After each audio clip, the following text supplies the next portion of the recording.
यो आज हामी धर्मगद्दी महाशिवरात्रिको चाडमा हामी यहाँ भजन गरिरहेका छौँ।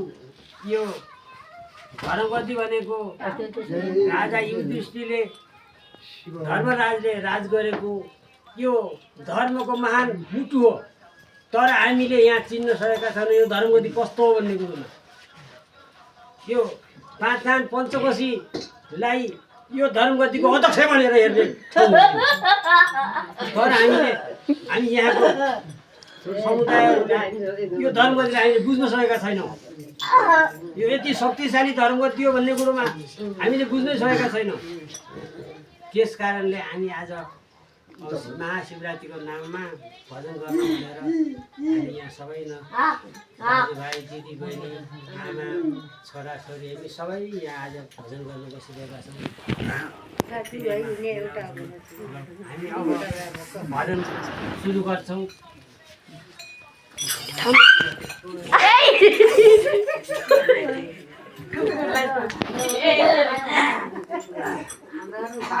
यता आउनु दिदी, यहाँ आउनु दिदी, आफ्नै घरको कुकुरलाई खिच्चे यहाँ आउनु। जय श्री भवानी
दीदी हाथ बोल के जय श्री भवानी